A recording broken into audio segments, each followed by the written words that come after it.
Good morning, everyone. Welcome to the AUSA Coffee Series. Thank you for being here. My name is Alex Brody. I am the Director of Meetings for AUSA. We're excited to have our guest here today, the Commanding General of TRADOC, General Gary Brito. Before I introduce General Brown, I think we should probably address the elephant in the room. And I'm a little hesitant to bring this up, but I will anyway. I think, as you all know, there's a lot going on in Washington right now. And I realize that some of you may not want to talk about this today, but the reality of the situation is that the Commanders are 2-0. So it's been 12 years since the Commanders have been 2-0. So I know at least one Buffalo Bills fan who is not here today, my boss, who might not have appreciated that. So I figured I could get away with it with him not being here. All right, seriously, back to business. We have a great group with us here this morning to hear our distinguished speaker. First, I want to thank our 4-star sponsors, General Dynamics and Leonardo DRS, as well as our 2-star sponsors, Leidos and Northrop Grumman, for their support of the coffee series. We can't thank you enough.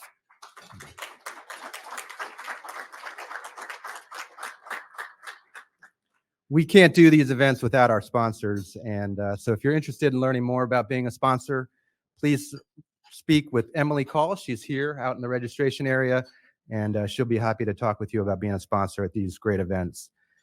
We do appreciate the presence of the general officers and command sergeants majors joining us this morning as well. It's always great to have you join us. And I'd also like to acknowledge the congressional staff that are here with us on this special day. Your efforts on behalf of the Army, soldiers, and family is greatly appreciated. All right, with that, it gives me great pleasure to introduce the President and CEO for the Association of the United States Army. Please give a warm welcome to General Robert Brown. All right, well, it's a great group this morning, and we are very fortunate to have a tremendous guest, and we're going to go all over it. Now, he said specifically, I heard when we were walking up here, he wants hard questions. So think of some tough questions. I'll start it off with a few questions and discussion, but he really does want some hard questions, and he's prepared for. We're very fortunate.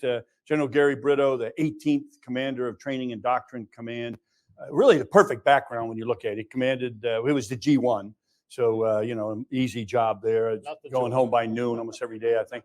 But it commanded the Maneuver Center of Excellence at now Fort Moore, then Fort Benning, and so in TRADOC and that key job. Also commanded the Joint Readiness Training Center, and then multiple staff jobs and command jobs in multiple deployments, Iraq, Afghanistan. So talk about perfect preparation to be TRADOC commander. And so, Gary, thanks for joining us. Thank you. Really great to have you here. I do want to kind of start off because I have been in different scenarios where folks are like, what does TRADOC do? What some people know. Okay, they get involved in recruiting, they get involved in education. So really kind of give us your overall TRADOC. What are the key aspects of the TRADOC position before we get into specifics? Thank you. Thank you, General Brown. I feel very fortunate. First of all, thanks for the opportunity to be here today, and feel fortunate to be a four-Peter, non-doctrinal word, in TRADOC. So do have a lot of time in the command and how it relates to what the Army needs to do for readiness, warfighting readiness, and working with the other commands as well. So to simplify it, in my words, I'll give the elevator pitch on 5 lines of effort. Assess the very best soldiers and leaders into the Army. Recruiting, enlisted recruiting is a big piece of that. Training lethal warriors, soldiers as well. And that connects to developing the very best leaders of our Army. All levels of school, all of us have gone through that. So if you take those 3, assessing, training, and developing, my words gives you that first layer of bricks that we owe the Army to contribute to the warfighting readiness of our United States Army. Connective tissue with that. So those are the first 3. Connective tissue helping to guide Army culture, build Army culture, which is critical. And I'll talk to that a little bit if we talk about the Army profession as well. And then helping to shape the future force. It is not a sole duty of TRADOC by far. Of course, we have a big focus on force development. But working hand in hand with my battle buddies in Army Futures Command and bringing that nexus together between force design and force development. If you want to get a little geeky on it, all of the integration, which is key, and synchronization on the Doctrine PM. So long and short of it, this just happens to be the 50th Mhm, anniversary of mhm. training and Doctrine Command. Same for Forces Command, and neither one of those were made by mistake. There was a reason for it. So bring in the very best, assess, train lethal warriors, soldiers, develop competent leaders, help build Army culture, which needs to be done, and then help working with Futures Command and all the other commands at guiding the future force development. And Yeah, that's just a few things to keep you busy. just a couple. And yeah, and some absolutely key areas. Mhm. So I wanted to kind of start in picking across. You were talking about culture. The acting chief, the vice chief of staff of the Army, Randy George, had 4 priorities. One of them was kind of reinvigorating the profession of arms, and you got tasked with that at TRADOC. Can you kind of talk about what that means and what you're looking at in that area? Tasked with it, but I think it very much nests, General Brown, with our mission. And that focus area underpins all the others working in tandem with my battle buddies. But long and short, the Army profession, or strengthening the profession of arms, defines what we are all about. Professionals, soldiers and leaders of character, commitment, and competence. Share a common purpose. A culture, both individual and collectively, built on trust of each other, cohesion, dignity, respect, all that's important. But if you don't have all that together, the way it all glues together, it'll erode our warfighting capability, which we don't need. So we're not going to have it. So a climate of trust, soldiers of character, commitment, and competence, and all that is nested very much into the mission that I talked about with TRADOC at first, but it underpins all the other focus areas that the Acting Chief, General George, has given all the commands to look at. And it's important. We take it very seriously. And what's your vision on how this is to leaders, and then the leaders pass it on, or how are you going to emphasize? Because all the things you talked about are just so critical. Yeah. Well, all three, not only for soldiers, leaders, and our civilian professionals as well. So it's not as easy to say that it's just all focused on leadership development, education. All that's part of it. But mastering the basic blocking and tackling at echelon at every skill set is what the command does, but it's what we owe the Army as well. So when ensuring that there's no gaps, there's no deficiencies at delivering a combat-ready force through education, leader development, and I would offer up that leader development is our asymmetric advantage against all of our adversaries, and we do it very well at the respective echelon. So I would expect what we deliver and what we'll focus on is as important for the private coming out of the Army, the lieutenant and the major, or so on, as he or she goes through that continual learning, continual lifelong cycle development throughout their respective career, whether they do 20 or whether we do 4. I would like to highlight, if I may, highlight one thing. It also starts with the young soldier that's going to join from their hometown and get off the bus at some installation to begin their training. So to highlight one initiative that we're bringing on now to infuse that professional warfighting mindset for the soldier is what we're calling Forge 2.5 or 2.0 now. There was a day, very much a individual round robin type training that the said soldier would go through when they went through basic training. That's important. But now we're utilizing the drill sergeant in the form of a squad leader, platoon leader, using some of those trainees to fill the same thing, and taking that same individual round robin type training and put it into a collective level event, squad training, platoon training, what have you. So when they graduate or go at AIT or join their unit, they've operated in the team. They've operated in a squad. They see the value of taking care of your battle buddy. They see the value of being part of a cohesive team. They see the value of not allowing harmful behaviors to infiltrate your squad. That's actually a tremendous idea. It's like, some changes. Of course, people will say, oh, it's gotten easier. But actually, I would say in that it's harder because you're putting more on the young soldier, and you're putting more on them, and you're showing the value of being part of a squad, part of a teammate, showing what right looks like. Looks like. That's good.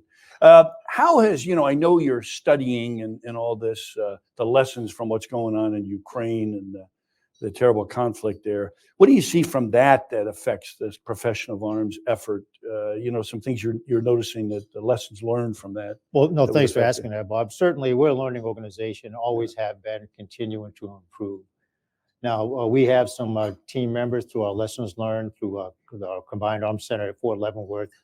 working with our units in Eastern and Germany now, learning those lessons, infusing what we can into our professional military education, but also seeing the value infusing some of those lessons into our combat training centers, CTC rotations, working with Forces Command and others on home station training development.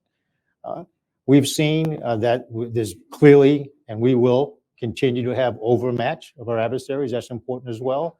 And we've seen some of the changes in the character of war, how it's executed. And infuse that back to our training, infuse that back to our leadership development education, and just what we can do at the centers of excellence, what we can do in basic training, the bullets, the brick and mortar training as well. All that's important to infuse those lessons learned. You mentioned trust earlier, and that's when it jumps out at me.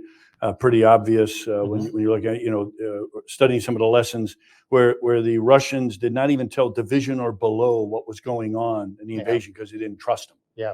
And so application of mission command. And leadership. So you have a well-trained, competent leader, hook that back to the initial lines of effort that I talked about. His or her soldiers underneath them want to trust them, and you have that level of environment where clear on intent, clear on task and purpose, resources provided, and we can operate that way. And I think it's very important. You described it, and I know it's very difficult because you're talking about a large organization with different centers of excellence and then the CTCs and adjusting this. Is it that the challenge, to do it in a timely manner, and how do you? Definitely a challenge, but the organization, and I would offer up, our great Army is organized, and we can do hard. And we have. So through the centers of excellence and through guidance that I may receive through the Army, and clearly nested with the priorities or imperatives of our senior leaders, the acting chief, the previous chief, the secretary, clear on what the command needs to do, working with the other commands. And we're fortunate that all of our 4-star commanders get along very well and understand the intent and execute. Through our combined arms center, hooking this to the TRADOC mission, General Beagle in this case has oversight of our centers of excellence, and the centers of excellence understand their priorities at what they need to do to ensure our Army is proficient in their respective warfighting function. You mentioned Fort Benning, now Fort Moore. If it falls in maneuver warfighting function, he has it. Now, I would like to add, it doesn't stop there. So if there's a maneuver function, let's call it a new vehicle, a new weapon, I would expect, and we rightly should, that center works with the CASCOM. So if there's logistics issues implied, people issues implied. Nesting everything that's PF that must be integrated, that center needs to do it, and the command needs to do it for the Army. I think that's something TRADOC is just critical in the integration of .mil PF. If you don't have that, if you don't have that, and continue to work very closely with Futures Command, Forces Command, AMC, and others to make that happen. That's great. Let's shift to recruiting. Sure. I know you expect, and I know we'll get questions on recruiting, but how about an update? Where are we at? What does it look like? What are some new initiatives that are working really well? Well, I think we're all well aware of the history of last year. We did miss the recruiting target by several thousand. I took this acute crisis as an opportunity. Whether it's rose-colored glasses, what have you. So we made a big difference over this past year. And to go a little old school MDMP, we did the IPB. We saw the threat, understood what I'll call the enemy situation, and adapted. Through some great leadership in our United States Recruiting Command, obviously nested well with Headquarters DA, and I would note, General Brown, a great relationship with our other commands. It helped us to showcase the capabilities of the Army on every street corner. So working with Forces Command, have soldiers available to showcase the soldier opportunity. That was a huge difference, and kind of everybody put it on Recruiting Command, TRADOC before. Now you got FORSCOM jumping into commands across the Army. It's an all-Army effort because it's an all-Army acute crisis. So that has helped a lot, and I don't see that changing. I'll talk to a couple of initiatives that really have made a difference as well. Very much commend the leadership of Johnny Davis, Sergeant Major Monday, and others in USAREC. They have adapted. We, the Army, have adapted that command as well, not only on how the recruiters recruit, but offering some changes to their training, to their talent management, so that we have the right recruiters actually recruiting. You know, how to sell the Army, how to showcase the Army, how to deal with rejection. All that's important. Added 2 weeks to the recruiting and retention college at Fort Knox. So I know this is a lot, but that was important. and adapting to the crisis we had, Right, acute right. training, the acuteness of the recruiting Mm. issue. We also, as a matter of fact, September makes 1 full year being FOC, the Future Soldier Prep course, which is Right, being implemented, executed at Fort Jackson, South Huge Carolina. Right now. success. Huge success. Yeah. We're at around 10,000 Wow. that have entered the Army through that program. I must note, the Army did not and will not lower its standards Yeah. for the soldiers that we need Yeah. to come in. Because folks were hinting at that. Oh, well, Yeah. you just lowered standards. There'll be no lowering of standards. It's a You're conditional helping. contract where they come in. And it's for those that needed some academic boost through contracted instructors, or largely physical as Mhm. well, because we had a very much obesity is an issue we had to deal with. A 90-day course, if you need 90, and they're tested throughout. I would note collectively around over a 95% success rate, Wow. and that's continuing on. And we will follow them longitudinally throughout AIT into their Right, first unit of assignment to see that this program is indeed delivering good soldiers that meet the same standards that we need. So far, showing great There success. was some talk of expanding it last time you were here. Where are we at with that? Certainly, I own the trigger on Yeah. that one. At this point, because of the capacity, the flow in of our recruiting, we have enough capacity at Fort Jackson, South Carolina. Right. I've extended some of this already, specifically on the BSEP instruction, the academic piece, to Fort Moore, Georgia, Mm. and also if needed, can expand this to Fort Sill, Oklahoma. Well, that's great. To keep in mind, there's a lot of So it triggers here. depends on, It's all about the space. Yeah, capacity. that makes sense. And without taking risk on leader to lead, because we Yeah. have great non-commissioned officers and the other resources that would impact that. But right now, we do have a high level of expertise, both in contractor support for educators, drill sergeants, physical fitness therapists, Right. all at Fort Jackson, and Jason Kelly's hitting home runs. That's terrific. Well, let's get some questions from out here. I've had, I could go on all day, but I don't want to. How about from the audience? And again, tough questions, no easy ones now. Come on. Pat, Sir. Mike's coming. Sorry. There you go. I like you. I'm a three-peater at TRADOC, and it's a great place to work, but the work is difficult. So I admire you, what you're doing here, and thank you for all that work. Thank you, Pat. My question is we always talk about only like 20% of the population is eligible to serve.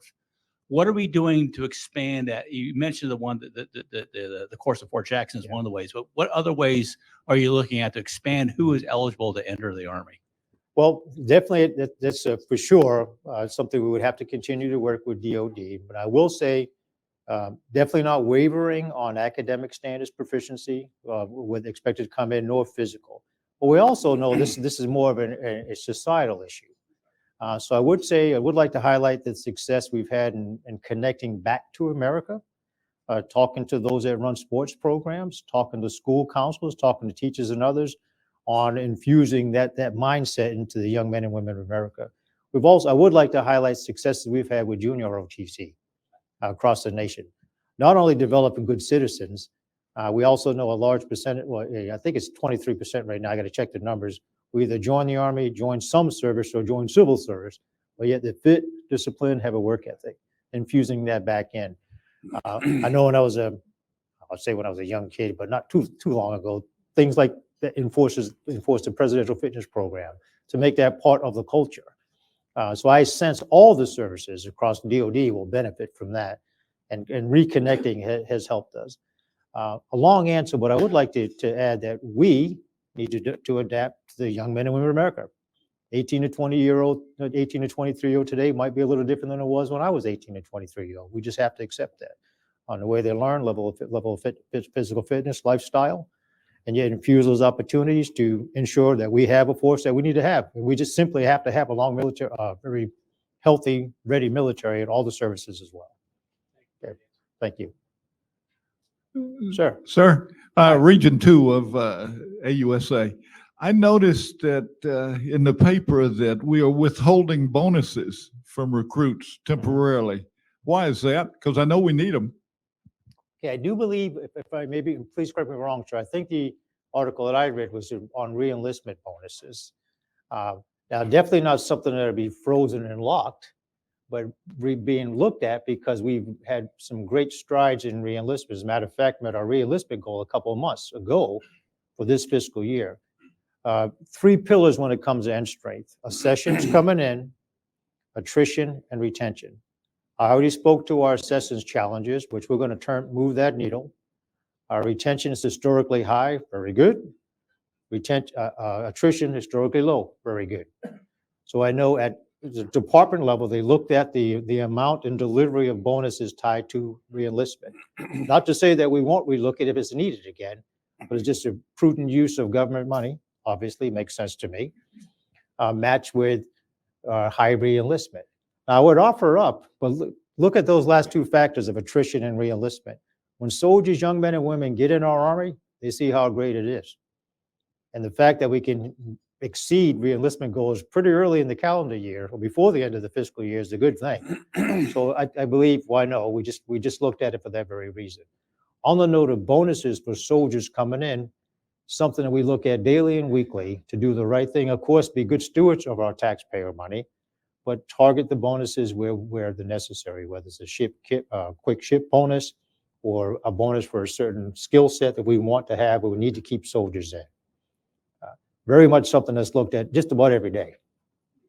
Thank you. General Todd South, Army Times. You mentioned our JROTC programs, and I know there's seems to be a very high demand for them, but maybe not enough to fill the demand at a lot of schools. You've said there's some success rates of joining different services.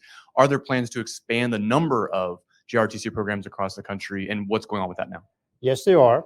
I won't get into the specifics of how many we're going to expand and well for good reasons. One, some of it's budgeting, which we've had some approved budgeting to expand the programs. But I would also like to add that we do need to make sure we have a quality foundation of which are instructors and support from the school base as well before just saying, here's your program. So we will continue to expand them over the next couple fiscal years. When the funding is matched and then we get the cadre, certified, qualified cadre to do it, and the support from the school as well. I would also say within the TRADOC footprint, working with USAREC, is to ensure we put that program where it's needed. You know, if there's 10 programs, I'll just pick a city now, might not need an 11th one. But if we need a program in Wisconsin somewhere, which is needed to also boost recruiting and propensity, we'll do just that. So very much a good mission analysis to ensure we do the right thing. We've all seen the success of that program, and we will be expanding in the out years. Hey, good morning, sir. Lieutenant Good morning. Colonel Lubert with the Army National Guard. I'm going to kind of do a follow-up question, and it's, you know, how much either resistance or how much willingness are we seeing from those types of public institutions, schools, athletic programs, youth centers, so forth, for having those Army inroads so that we can get in front of those students and those athletes. And I ask that because I just recently asked my daughter, who's 24 and in New Orleans, so in a traditionally, you know, Southern recruiting area that's typically pretty successful, and her peers have a lot of misconceptions about the Army. Just some of them were just kind of spun my head around, and they're in that core area that we want to recruit in terms of age and demographics. So I'm wondering, are we facing some resistance, some friction from getting in there and getting in front of these recruiting pools? Sure. I'm accused of rose-colored glasses, and I'm not going to change that. But I would offer, I mentioned before reconnecting with America. So there were some closed doors, some lagging impacts from COVID, some misconceptions, some myths, some lies, and some truths out there. And I also mentioned the partnership we had across the Army and showcasing our great capabilities within the Army as well. So what I'll offer up to you, which we have improved a lot over the last year, is really just showcasing the 150 plus career opportunities that a soldier can have and putting it in a language that resonates with parents, resonates with school counselors. Let me give you an example. True story. Visiting a city, I won't mention where, not too long ago, and hey, let's come in the Army, be a 15 Tango. Can you tell me what that is? Probably, and most counselors could not. But I put it, hey, do you want to work in the aviation and specialty field? Oh, that resonates to me. So articulating what we offer as the United States Army in the form of a career path, and also sharing some of those other opportunities. Did you know you had a GI Bill? Did you know you have tuition assistance available?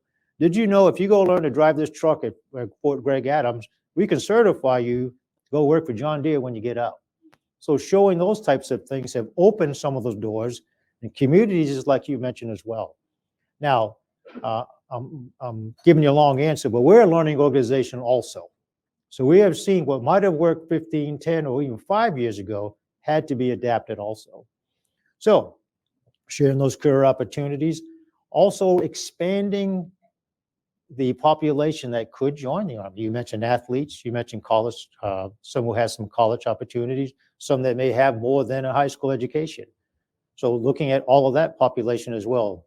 The long and short of it, the young men and women of that age that are in the labor market, not just the ones that graduate from high school, which is very important, the big demographic, of course. And also very aware of population demographic changes, population shifts in the United States, and that's important. Lastly, more than you wanted, but you got me on a roll here. Just looking at California, large state, there's not a lot of Army footprints there. You have the National Training Center and some smaller units. So how do we showcase the military? Learning organization looked at what I'll call the paragraph 1 trade analysis, and we adapt. Marketing, education, reconnecting to America is all part of it. Thank you. Hi there, I'm Virginia from Virginia. Hi. Knowing I can't say I'm Gary from Gary, but knowing everything going on in the cybersecurity and the ransomware attacks and all the cyber attacks and everything, and the migration of applications to the cloud and the migration of email to the cloud, is TRADOC doing anything for training for cybersecurity? Or maybe that doesn't happen within TRADOC, or what's going on in that well, no, area? very, very much so. And I would also highlight the software factory and some of the initiatives that Army Futures Command is doing as well. And one, identifying soldiers of all ranks, and I can name one that's a specialist in the Army, E4 in the Army, that just happens to have a passion and a big skill set for coding. So with their work and what we're doing at our Cyber Center of Excellence at Fort Gordon, Paul Stanton, also tied to this, to our signal school, very much hitting that skill set. And I would like to add, we know it's not a quick win because there's some education involved with it. It takes a long time, a lot of schooling, and retention of those soldiers is also critical because they have value if they were to get out. So all that's being worked. And lastly, I mentioned to General Brown on the connective tissue portion on helping to shape the future force. I have we know what is needed in 2030 and 2040, working very closely with Futures Command. Those requirements in both training, leadership development, and people need to be identified to the left, like now, and bring in those young men and women, civilian professionals, and retention of the technical expertise of our warrant officers to ensure we have the overmatch in that area. I would say that is as much of a lethal threat as enemy artillery, and we will have the overmatch to defeat it. Morning, sir. Troy Wells Morning. with AUSA. How you doing? Excellent. Sir, we have 121 chapters across the world. How can we help you with your recruiting mission? Well, this is one of them. Just listening and talk to us, and I think we should leverage your footprint and expertise and passion for reconnecting to America across the nation. I didn't know you had 120 chapters, 121 chapters, but leveraging these levels of relationship can help. Speaking events, inviting us to speaking events, and others, just to showcase the great opportunities our Army has. It does take a lot of bandwidth, but it's necessary. We are there, a learning organization, just helping us to reconnect to every street corner helps. And also, in a space for improvement, and I'm taking this one on, reconnecting to our great, valuable veterans. And this space, we can do that as well. Thank you.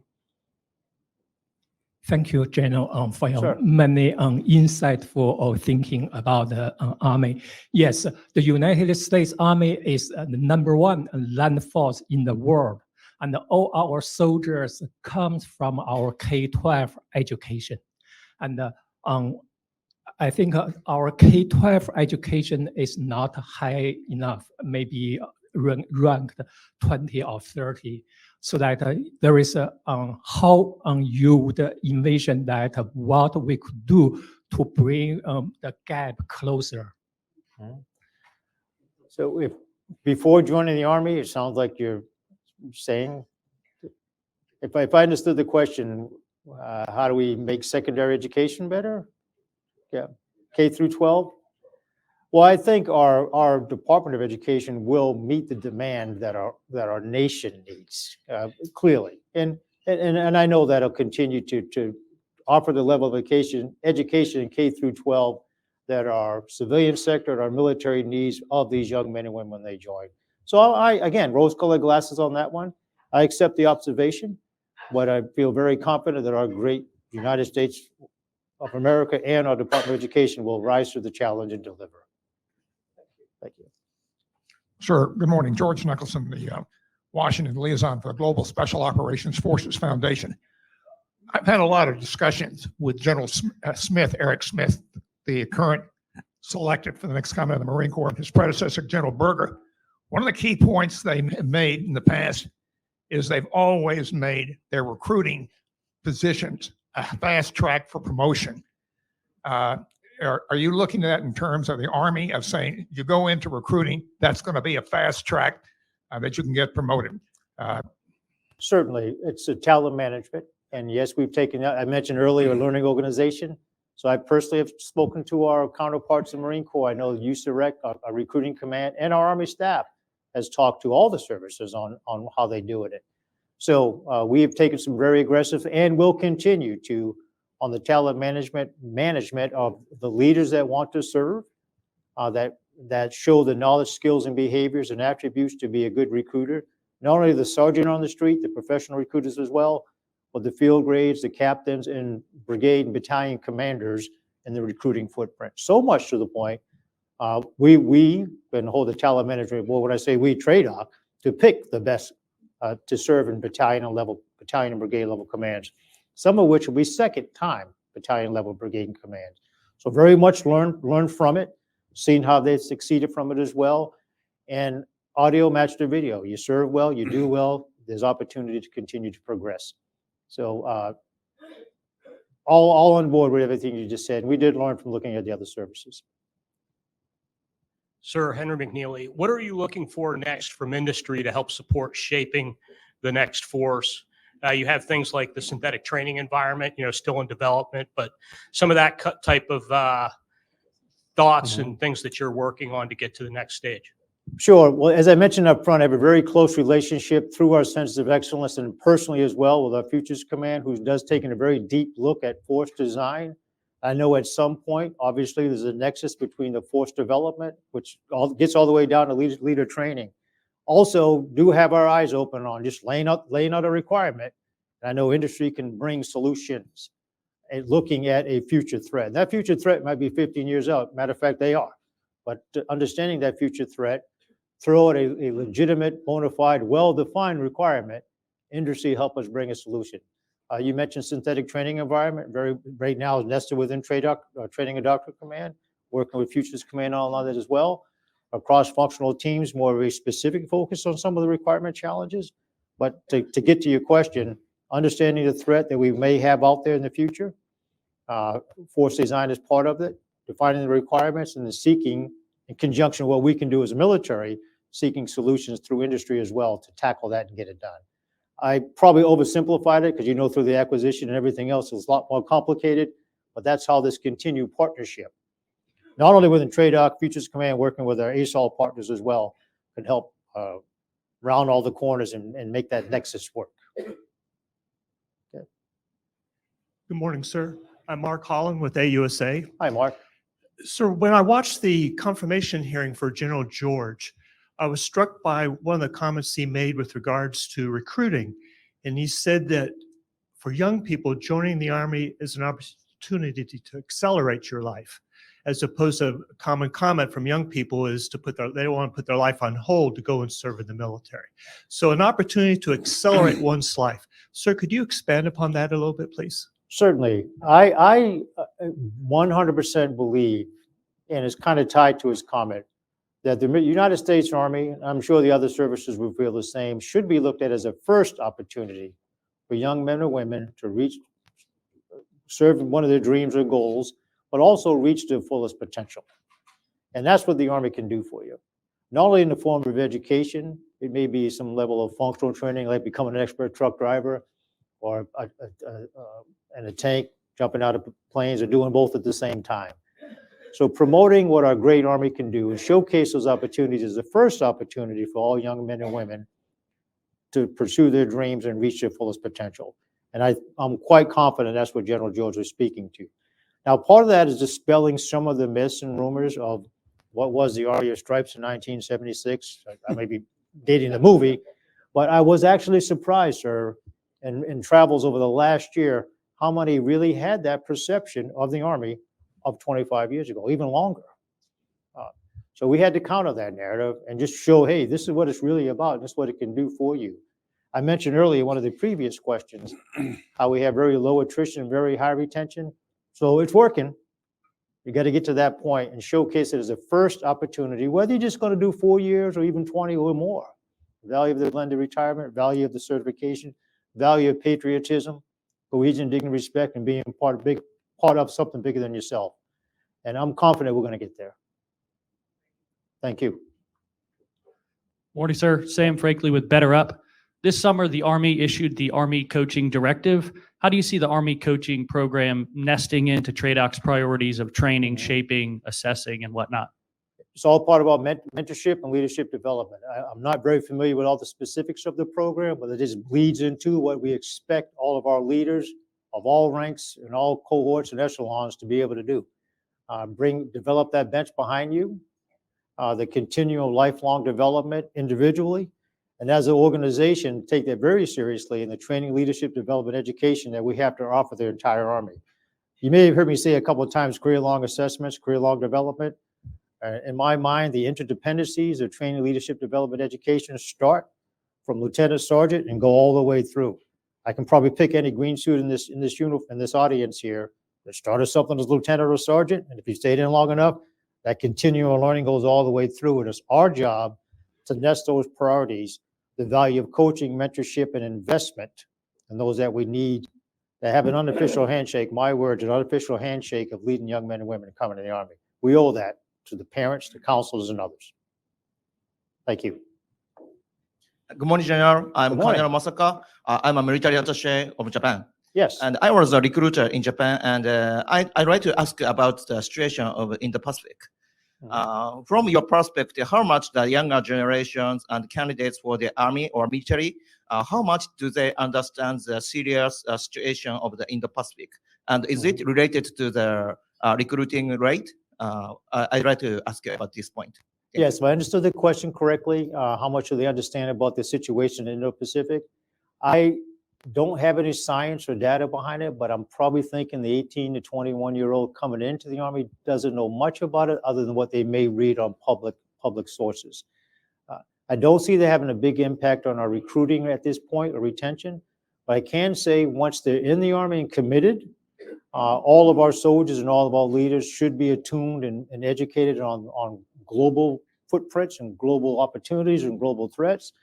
And I would also offer that our great Army is part of the joint force fight, which needs to be ready to deploy, fight, and win anyway. I can't speak for my battle buddy in USAPAC, but I know obviously that theater very focused on that Indo-Pacific portion of the world. And he and that theater is ensuring that those forces are ready if needed. But the long and short of it, I probably wouldn't say much other than what you read on public source for that young men and women coming out of high school. But very fair. I would like to mention that I have the good fortune of having liaisons assigned to our training and doctrine command, one of which is from the country of Japan. And I had a great opportunity a couple of months ago where all of our liaisons, 11 of them in this case, shared with me the recruiting challenges they're having in their own countries and learned a heck of a lot. Problems are pretty similar, but learned some opportunities as well that we can leverage. Thank you. Morning, General Brito. Morning. Dave Clark with Amazon Web Services. Like to see the focus on the profession of arms. At the same time, we have a transformational modernization happening in the Army. So just wanting to understand how we're racking and stacking priorities within PME and what's being left on the plate for the units. Could you say the last part of the question, seeing? And lastly, what's kind of going for unit station training? Sure. It's definitely a balance, very cognizant of the current modernization priorities and future modernization priorities. You heard a term a few minutes ago. You cannot decouple the interdependencies that come with professional military education, training, leader development, education of all forces. You cannot and you shouldn't break those independencies throughout the life cycle of a soldier. Now, tied to the modernization issues, it would be not wise to not be aware of the modernization requirements of a new piece of kit, design, or formation. And all that needs to start left, infused into the education development program right now. I could pick Fort Moore, Fort Sill, or anything. Now, to tie it to your point on the home station training, there's definitely a relationship. The command's responsibility is to deliver to that first layer of bricks, whether it's through basic training, BOLIC, or CGSC. There needs to be a segue with what Forces Command and others do on the home station training. We talk all the time. How can the institution, TRADOC, support that? And what is FORSCOM going to train at both the individual and collective level? There's also another aspect of this, our great combat training centers. Very much future focused. So we deliver a proficient soldier leader at the respective echelon, which allows Forces Command, AMC, the ASCCs, and others to build upon that at the individual and collective level, reinforced by what our combat training centers can do, our mission command training program can do, warfighting functions can do, to ensure there's no gap. Between all the commands, TRADOC, AMC, FORSCOM, the ASCs, and others, we meet, we talk, and we see the gaps that could be out there. How do we close those gaps to ensure we have a warfighting readiness capability, both individually and collectively, keeping in mind current modernization requirements, what the future requirements will be as well. There's ways to do through pilot soldier touch points, a focused home station training event, a focused CTC training event to get at those niche capabilities to ensure we have the overmatch and the training proficiency we need. A long answer, but it is not the responsibility of one command. It's to continue coordination and collaboration of all the commands helping our Army. And I'm comfortable we're getting it done in the right way right now. Thanks, so. Hey, good morning, sir. Major Ted Costage. I'm a student at Quantico CSU right now. I heard you were the honor grad. Is that true? I'm sorry, sir. Distinguished honor grad, right? No, not yet, sir. Okay. But we're going to stick to the Marines as quickly as we can. We'll give you a few months. I'm an AG officer, sir. I'm focused very specifically on recruiting and retention concerns from my career field lens. The 2022 Department of the Army Career Engagement Survey, 4 of the top 5 reasons that soldiers transition from the military were related to family, impact on family life from deployments, whatever that might look like. From your lens as the TRADOC commander, can you talk to what we might be doing, whether through PME or initial entry training, what we're doing to improve the quality of life for our Army families? Yeah, definitely not a TRADOC issue. I can tell you for sure we're very much involved with that. I'll focus at TRADOC. So what can we do on how we deliver PME? Can some of it be leveraged with distance learning to minimize turbulence in the family? Looking at all of our course lengths, the length of our courses. So the basic course that I went to a couple weeks ago, well, actually several years ago, is different than BOLIC right now. So what can we do better to minimize turbulence for the family and deliver some level of stability? That's at my lower level. I can tell you for sure that is very much something that stays on the dry erase board of our senior leaders in the Army because it's critical. But we also have to have an awareness that there are demands of our United States Army. I'm very comfortable that the proper investment and focus is on quality of life everywhere from child development centers to housing. And that's not something that you fix next week. It's something you invest on now. We just need to simply see that. And then there's some tangible things, very non-technical, that we share in our leadership development. The value of training management, command supply discipline, maybe a simple calendar review so you know what you're doing next year to offer a level of predictability to the families. And I can say, I'm sure this General George has the same focus and interest at providing some level of stability when we can for our families, perhaps longer tour lengths, I'm not sure, minimizing PCS moves during the school years, all those things that impact our families. But what you said, definitely a concern. And I know for sure the investment, both intellectually and just passionately, is being managed to help that. But we do have an Army that needs to be ready to fight and deploy, and we will always have one. A fair point. It's the young soldiers like you that we need to focus on, and those behind you. You make that investment, those behind you. Did you take his name down, distinguished honor grad? Yeah, we're gonna be tracking now. No pressure on the exams and everything, Okay. but all right. Sir, I Appreciate you being here this morning. Eric Thank you. Sikorsky with Quantum Improvements Consulting. With an increased emphasis on multi-domain operations, MDO, it seems there is less of an emphasis on the squad. Are you seeing that as well, de-emphasizing the squad? And if so, how is that impacting recruiting and training as well? Thank you, sir. I could probably separate from the recruiting, but I'll tell you as an infantry soldier, no, not taking the emphasis off the squad. But I want to expand on that a bit. The basic blocking and tackling, you don't need to be okay. You need to be damn good, proficient at it. So the value and what the individuals that make up that squad, let's just for illustration, the infantry squad needs to be very good at what they do. Because with that, you have the foundation and the adaptive skills to pick up the next task, leverage the next level of technology, and continue to improve. Now, I say this as an infantry squad, it could be the same for the tank crew, the finance section, the AG team that runs IPSA. That base foundation, just as an example, that base foundation of being very proficient needs to be there, because with it, you'll have the innate ability to grasp that technology, adapt to these situations, operate across all the domains that impact multi-domain operations, and be part of the joint force. Now, I don't offer that as a geeky answer, but if you go back to it, if you don't have that baseline foundation, or whatever your respective skill set is, you're not going to pick up the technology. You're not going to plug into the joint force. You won't be able to pick up that next generation squad weapon and be good at it. So no, in my mind, from an infantry perspective, no emphasis off the squad, but fully realizing the technology we have out there today makes the squad a lot more lethal. It might not be the same size, but I can talk farther and shoot farther than I used to 20 years ago or 25 years ago when I went through training. That help? I just have to jump in there, Okay. having done a lot with the squad from being at the maneuver center. So I would almost say we're doing more right now in history than ever before for the squad. When you look at the soldier lethality, CFT, and synthetic training environment we never had for the squad, where they can manipulate and be in any environment, anywhere in the world. The emphasis on squad weapons of formation, the training, you know, I'd say it's more than ever before in history.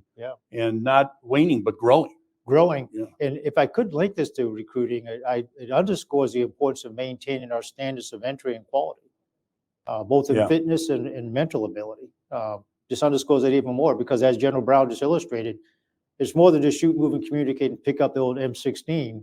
I now have the next generation weapon, an iPad or something here, and I'm sensor to shooter with the UAV above my head.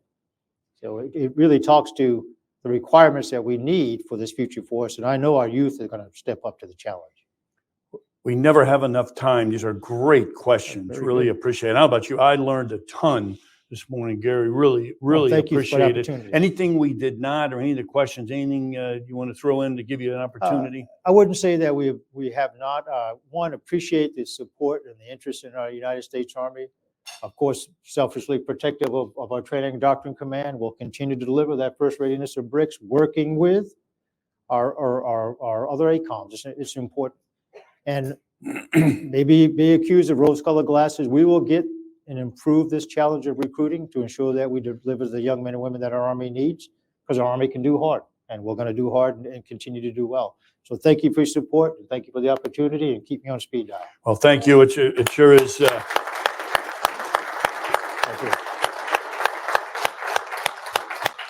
Terrific to see such leadership and know you make a huge difference. And I think one thing that came out for all of us here, we can help by telling the story, getting out there and talking about our service, and so that it's not something that's that's foreign to this new generation. So, but thanks for all you're doing. Thanks for I that really reminder. appreciate it. Thanks for being here.